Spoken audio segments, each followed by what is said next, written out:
which I think our friends from Central University can address even in relation to this statement. Because to me, it's not clear from the statement who it is addressed to. Because there are some demands that we need to make of the university governing bodies. There are some that we need to make to the police and judiciary, and there are other demands that we need to make to the government. And I think that it is important because we are talking about criminal cases, we are talking about police presence on campus, and we are talking about interference of politicians and so on in the affairs of the campus. But we are also importantly talking about internal governance, the breakdown of internal governance and administration.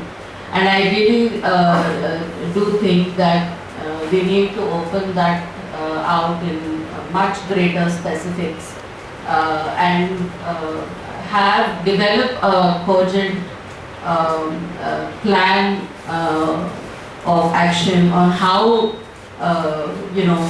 we might move forward from this point.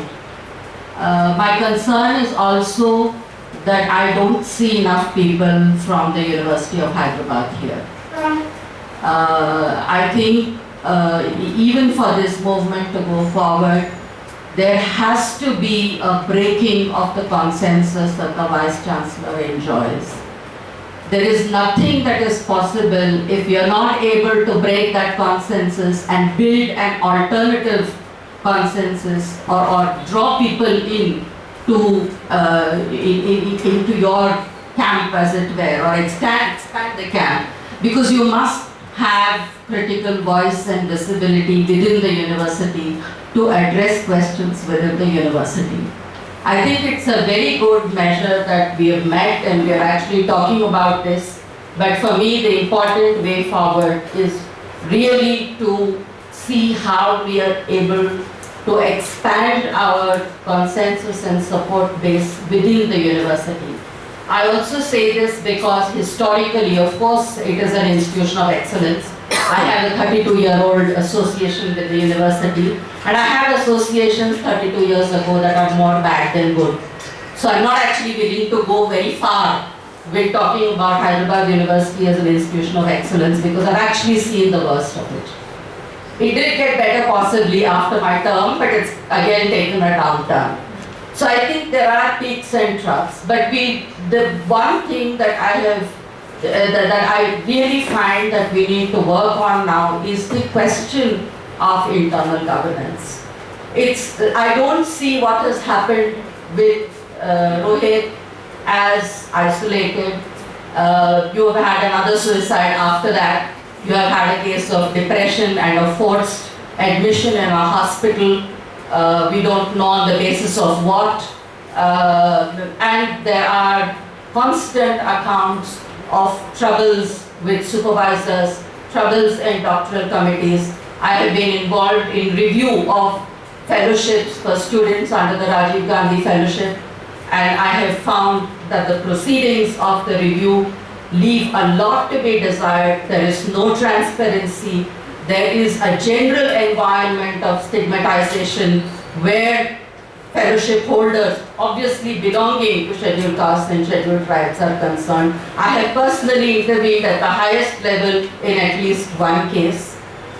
And there are just no systems of accountability in place. School boards are extremely hostile to Dalit students. And the kind of caricaturing and talk that goes on at an everyday level really creates a priming atmosphere for this kind of escalation of conflict on campus. It's not something that just comes up on its own. Also, I think in terms of doctoral committees, we've seen at least 2 recent cases where supervisors tend to be extremely vindictive, are unwilling to let go of students, and students not only who come from SC/ST communities, but also other first generation students studying in the English medium for the first time, face a lot of hostility on the campus, and we are not able to ensure that that there is some restoration of their dignity on campus. And I really think the core issue that is in crisis in the University of Hyderabad today is the question of dignity. It is the question of dignity of the faculty that have completely capitulated, and it is the question of dignity of the students who are under assault.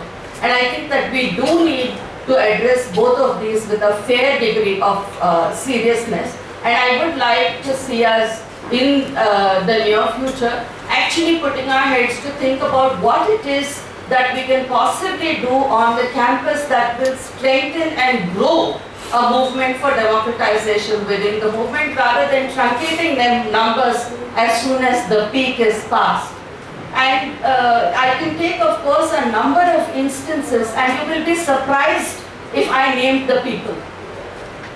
But the ICSSR has a provision for capacity building programs under the special component plan for faculty belonging to scheduled caste, scheduled tribes and minority communities. We have routinely conducted at least 2 such programs every year. And when I have invited Central University faculty to come in as resource persons, I have the name and date and department and all of those records. I have had teachers tell me, oh, this is all this SC/ST stuff, we don't want to waste our time. So you actually have a situation in the University of Hyderabad where there is an entrenchment of discrimination, where it is quite acceptable and normal to talk in certain ways about people who belong to the vulnerable sections. And it is that consensus that Apparao is building on, and that is the reason, that is the source of his power. And on the science faculty, I also spoken to DN about this in the past. I have been in touch with some members of the science faculty in Central University in the past 6 months. And while they may support everything that I say, and while they may support the fact that you need to take action, the fact is that they are looking for funding from the central government. Their labs are tied to funding. And one of them very clearly came out and said that I cannot come out in the open, I cannot meet you because I am hoping to get a grant from the central government and I don't want to jeopardize my chances. So there are multiple factors why the dissent within the university is being disabled, but I really think that we need to go into those specifics and address them, and I would actually like to see a meeting like this with more people despite the police presence happening within the university, because we have very senior teachers who are involved in the protest movement. So what is it that is actually standing in the way of these senior teachers being able to call people into the university? You know, and I really think that we can't give up that fight and organize meetings outside. That is the fight that we have to continuously have till we actually succeed in having the meeting on campus. Because as long as we meet outside the campus, Apparao is winning one victory after another.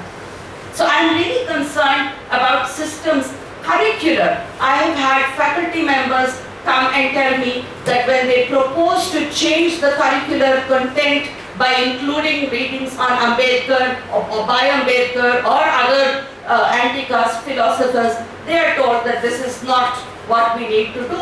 So seniority and dominant status is used to beat down faculty who want to make small measures of changes within curricular issues. So there are issues of the curriculum, there are issues of substructure and internal governance, there are issues of complete lack of accountability within departments, within schools, within centers. And so naturally somebody like Professor Ratnam finds himself completely isolated in that larger environment, except for the few others by name and number who are with him. So how do we then actually put together a critical mass within the university? And that is really the biggest challenge in my